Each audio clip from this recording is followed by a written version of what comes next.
my name is Robert and I'm with Hill Country Custom Cycles.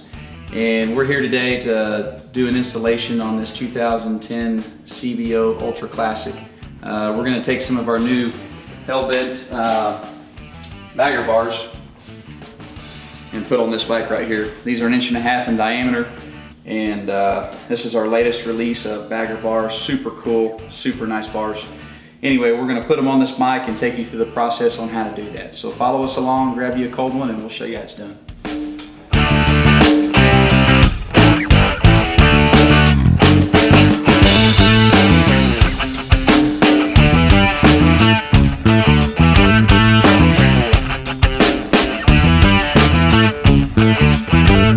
First thing we want to do is get all of our paint and stuff out of the way so that we don't mess it up or drop a wrench or do whatever. So the first part of this is to get our saddlebags off, get our seat off, and get our gas tank off. Real easy to do. And we want to put a fender cover on our front fender or something, a towel, whatever, so that when we're working on the fairing we don't drop a socket or anything stupid like that on the fender and put a dent in it, right?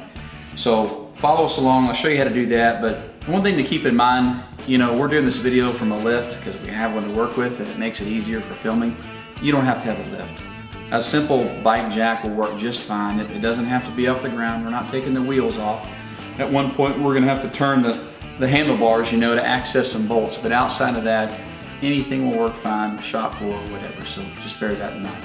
This bolt that holds the dash in right here is a little difficult to get to because of the ignition. So we're going to pull this panel off and the ignition switch out first, and then that'll give us access to this dash bolt that's right here, and then we can go ahead and finish taking the gas tank off.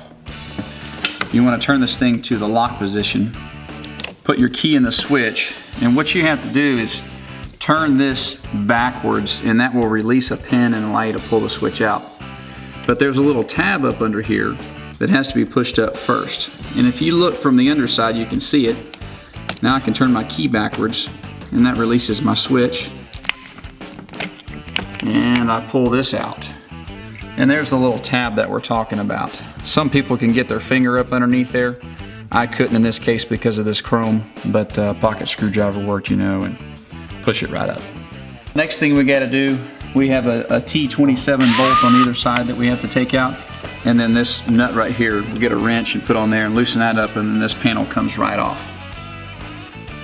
Now we can just ease our dash panel up a little bit and then take that little Allen bolt out right there. Again, you don't have to do it this way. There's multiple ways of doing it. This just makes it the easiest since we're pulling all this off anyway.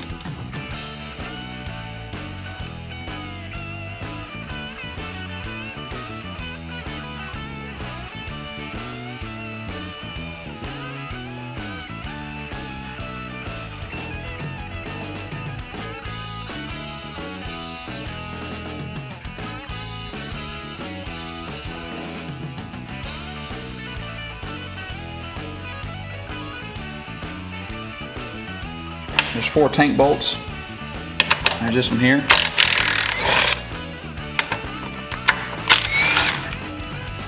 We go around over here. And just repeat the same thing on the other side. Just kind of lift up on that. Push that up, just like that. See how that goes up? A little gas may squirt out as we pull this down. That comes down just like that. All right, firmly grab the gas tank just in case it's full or not, you don't know. And just ease it on back. And then go put it in the spot you designated for it. The 2 hardest bolts to get to, once you find them, it's easy. There's one down here. Of course, there's one on the other side too. It's a T27. You've got these 2 right here on either side, under, I guess, to the outside of the speakers.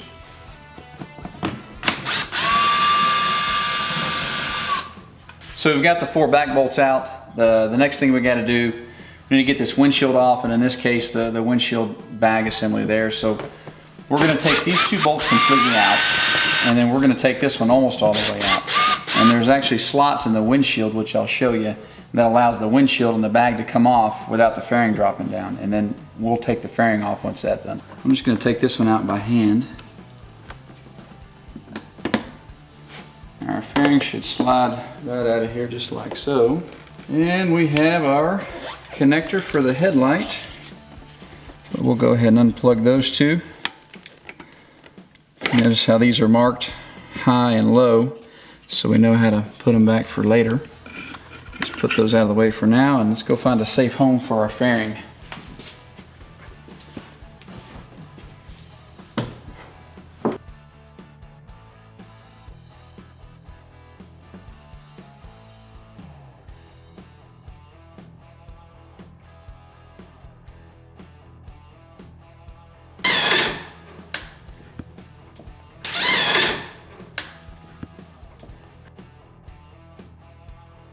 Just push that little tab down there, pull this out. Let's get this out of the way. And then do the same thing for the other side. This part can be tricky, but it's really super easy. We're gonna get this fairing, we're gonna take the fairing, we're gonna lift it up and tilt it like that and set it back down. There's locating pins inside this hole, so the fairing brackets right here fit on these dowel pins, right? So we're just gonna take and kind of spread these apart like that. Same thing on the other side, and just get them away from there. Take and lift the fairing up, just like so, and then tilt it forward to expose our handlebar bolts. Now, you don't have to be crazy with it. We just want to get it around to where you can see the bolts, and then just kind of let it hang. It'll stay right there. Before we pull the handlebars off, we've got some wiring we have to deal with. There's 3 connectors you're gonna have to take off, and this applies to 2008 all the way to the 2013 touring models, whether it's Street Glide, Road Glide, Ultra, Road King, it doesn't matter. All the touring models have 3 connectors, unless in this case it's a CVO, which has the heated grips, and there's one more connector underneath that you'll see. But the main 3 connectors are this one here, which is your throttle sensor connector. You have this one here, which is your right-hand side control harness. And you have this one here, which is your left-hand side control harness. Go ahead and pull all your harnesses back up through there and expose them so your handlebars come off easy. We're gonna take these off, and we're gonna leave the bolts connected so that we don't have brake fluid going everywhere while we're doing this install. We wanna limit our exposure to brake fluid, especially dot 4, because it will eat your paint, right? So we're gonna take these bolts off here on either side and just kind of lay these down and let them hang, so to speak, until we get the new bars installed. Once they're installed, we'll go ahead and loosen everything up, take the lines off, and do that.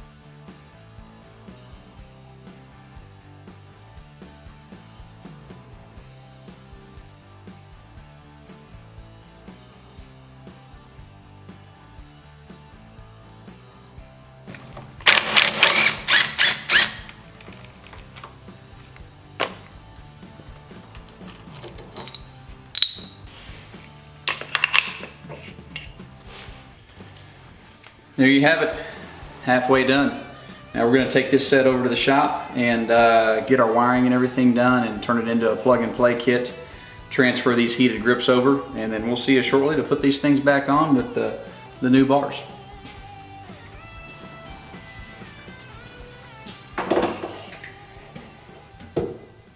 Now that the handlebars are off, we got to get the old cables out of here, right?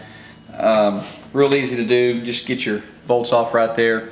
We're going to take the master cylinders off, put them in a little drain pan over here, and that way we don't get brake fluid all over everything.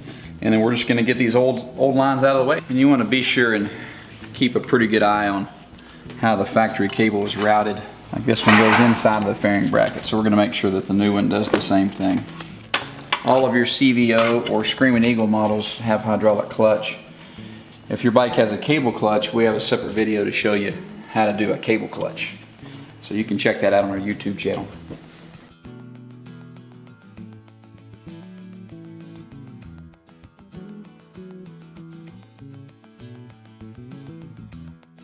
Pull off this side panel here. And then that exposes your ABS valve block. Now we're going to remove the upper ABS line.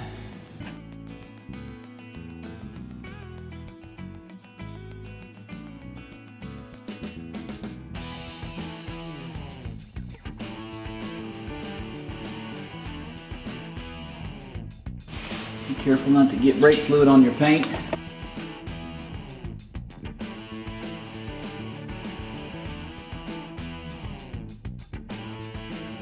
We've got these new pretty stainless steel lines that we're going to put on this bike. Obviously we had to replace them because they needed to be longer for the taller handlebars, right? No problem at all. In most cases these are the right length for what you're trying to do. They'll go on as smooth as butter, no issues. However, every now and then there's a length issue. It's too short, it's too long, or whatever the reason may be. And we have no problem swapping it out for you, no charge. However, it can't be installed. If there's fluid in the line, we can't resell it. So what we ask you to do is mock up the lines, go ahead and run them how they're supposed to go. And if there's a length issue, if it's too short or too long for whatever reason, give us a call and we'll swap it out for you. No charge to you whatsoever. So follow us along, we're gonna go ahead and put these in place.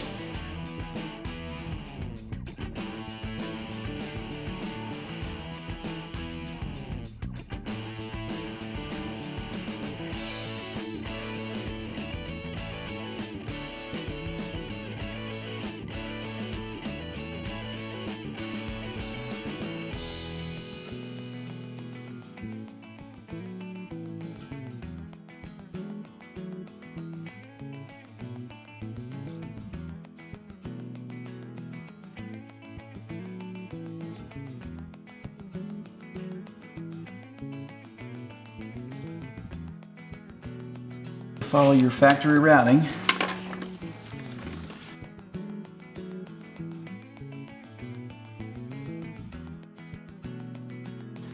So now's a good time to replace your handlebar riser bushings if you haven't already done so, especially on the older models. All right folks, here it is. We got the handlebars, we're ready to put them on. This is when the fun begins. See these right here, we've got all the wires and everything inside of them, and I know what you're saying, we skipped part of the video and we didn't show you how to put the wires and the bars and all that stuff, right? Well, let me tell you something, it's not easy to do. There's some other videos out there, you're welcome to go watch them, and the wiring is always the toughest part of the job. And to be honest with you, it takes all the fun out of working on your own bike. This, for example, this CVO has heated grips. It has the CB and the radio and the cruise controls. Same thing over here. Oh yeah. It's a late model bike, so it has a throttle sensor, right? So there's some more wires. In this guy's case, he wanted us to put a phone charger and wire that up in there internally so that he could charge his phone with his phone mount that you'll see later, and while he's driving down the road. Okay, great. Well, there is a lot of wires right here that you have to get inside these handlebars without messing them up. Some people can do it, but most can't. We get calls all the time having to rewire bars for people because they've messed harnesses up and they've chafed them or messed up their sensor or done this or done that. And that's one of the things that we're known for, and this is what we do. So when you get the handlebars back from us, they are plug and play, ready to go. Bolt down, plug in, your wiring nightmares are over. So follow us along, we're gonna stick these bad boys on this bike and start having some fun. We've got to take the fairing and just kind of tilt it forward, and in case we didn't show you this before, it's really not that hard to do. One person can do it. Just grab the bottom right here and you just want to pull them to the side a little bit to get it off the dowel pins, then lift right up just to clear the bottom of the triple trees right here, and then it'll just rotate forward and pivot on the upper triple tree, and just ease it on down like that. There you go, it'll stay right there.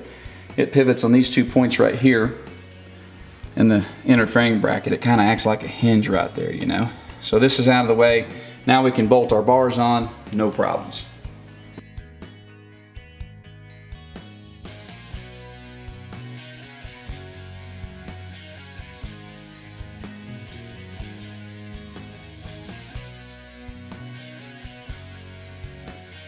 Make sure the bars are centered. Got these snugged up in place. They're not tight or anything because I want to explain a couple things. First thing is you need to make sure and have a one-piece top clamp here on the bagger models. The 08 and newer models come with this one-piece top clamp. 07 and down do not. You need to get a one-piece clamp. Now we do have another one that's called our Gorilla Grabber that has the set screws on it. that will even further tighten these things down, and that's really intended for bars taller than 14 inch. So when you've got that leverage going on there, it's just something else to keep these things from slipping in the riser clamps. In this case, the customer elected not to put that on there. Either way, I'm going to tighten these two bolts down pretty tight, because when I put the fairing back on, I can't access these bolts, which is why the fairing's off anyway, right? These bolts here, I'm just going to kind of snug those down because I can access those, and I'll show you how.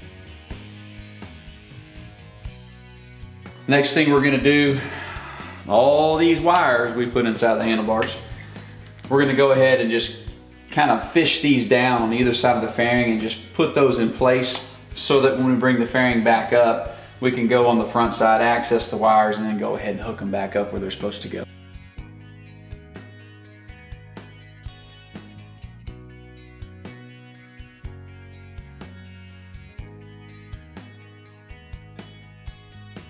Now we've got everything plugged in that we need, plugged in as far as wiring goes on the other side.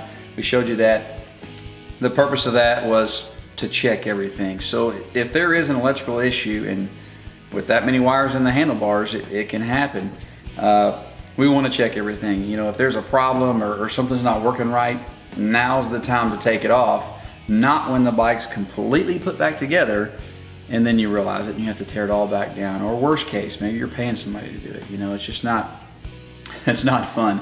So we're gonna go ahead and just kind of easily put this back together and turn the ignition on, check the switches, make sure everything's working good. And if that's the case, we'll pull it back apart and go ahead and resume our installation here. Now we've got our key, which should still be turned back. Our key's turned back and our little detent is pushed in.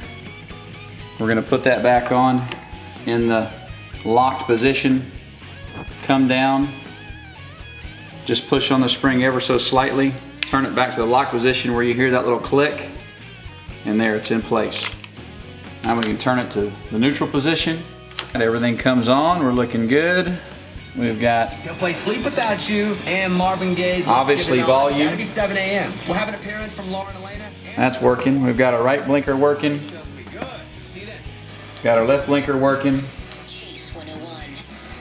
High beam's working. Horn, that's working.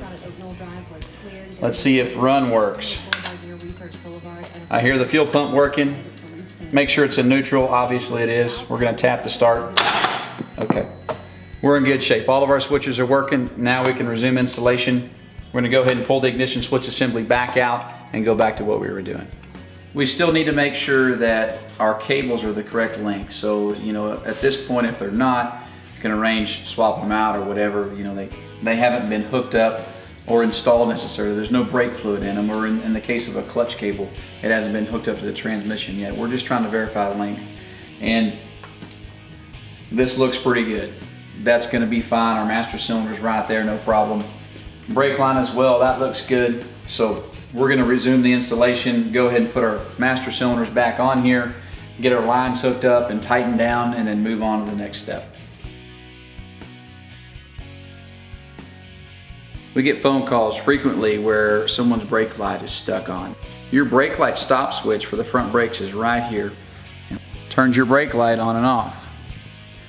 Well, when you put your master cylinder on, you have to pull the master cylinder lever in, the brake lever in, otherwise it will catch this little switch right there and bust the end of it off. So when you put this on, be sure and pull the front brake lever in. We're gonna put it on like that. Make sure it's pulled in, and then we can release it, and then it's easy on that switch.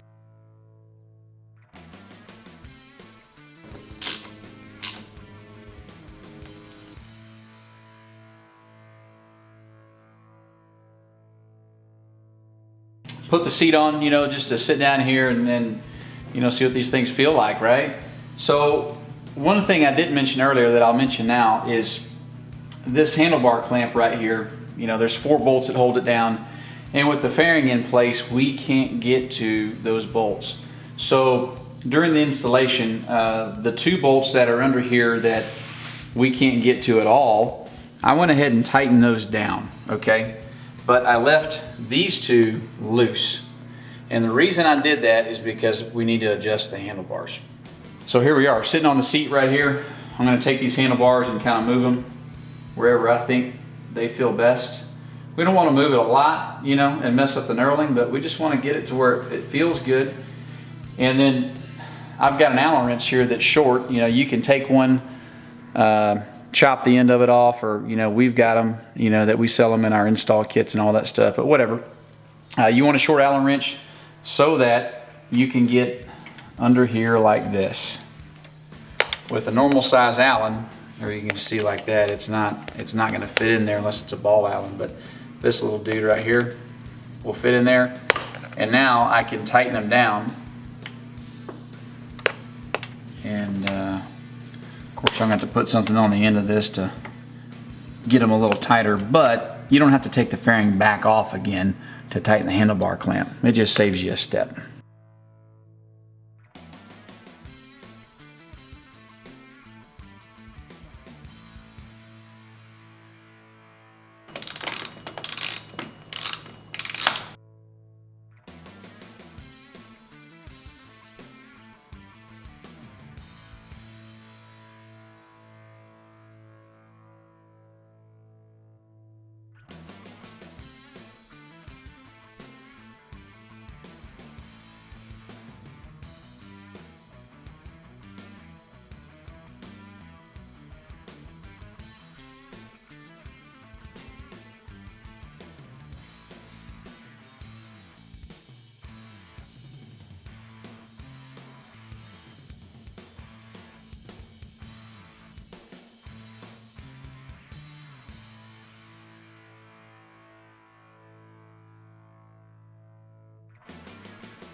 We went ahead and put the left-hand turn signal spotlight on and left this right one loose. And the reason I did that is because if they're both up there, the fairing's really hard to get back there and get around all the wires, and the fairing's touching the spotlights, and it's cumbersome, right? So if you leave this one down, you can slide it in there, okay? Well, why don't we just leave these off completely? That makes sense, right? Well, you can't do that because these have a connector up in here, so they have to be close or attached. So I chose to leave this one hanging down by the top bolt up here. I can take my fairing and slide it into place and set it on, okay? And then hold it right there, put the center bolt in. That holds everything in place. And by the way, I'm not putting this all the way in. I'm only putting a couple threads. And same thing on these, just a couple threads, because later I'm going to slide my windshield down through them and then tighten them down. But this helps me line everything up so that I can go back around and put my back fairing bolts in very easily, and then just kind of work my way around and snug things up.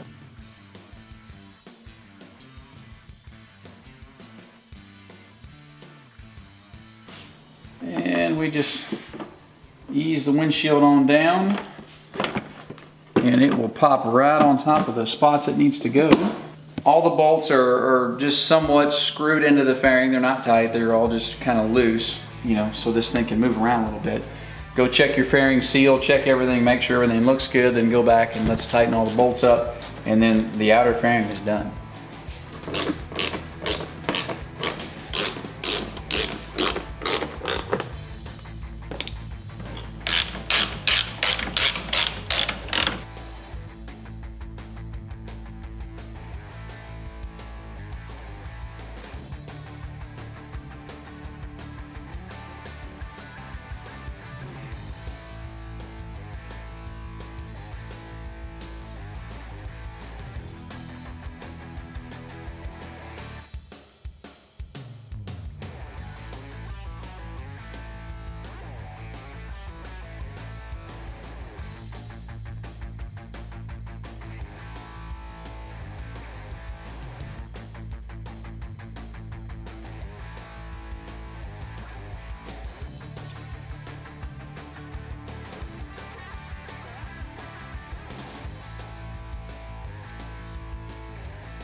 When I put this gas tank on, I left it slightly back so that I could get to this bolt right here much easier, put the dash and everything on.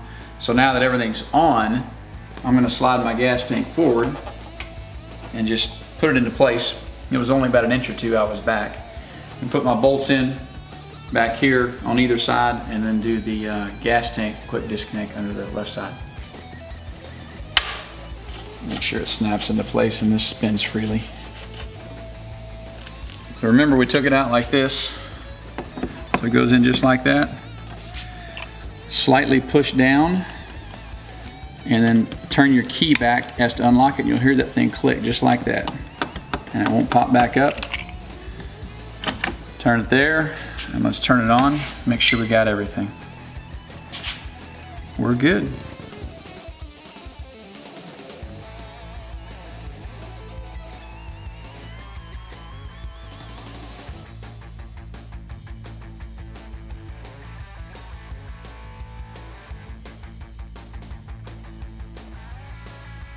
All right, folks, there you have it. We've got this handlebar kit installation finally done. We've got our handlebars mounted on this bike, and everything's back together. No problems at all. Looks great. Wonderful job. We did not cover bleeding the ABS brakes or the hydraulic clutch. And the reason we didn't is to keep the video short so it doesn't go for hours and hours. So we have 2 other videos to cover those simple tasks, and you can go to our YouTube channel and check that out. Very short videos and very helpful. So check us out, give us some feedback, and let us know, and we appreciate you watching.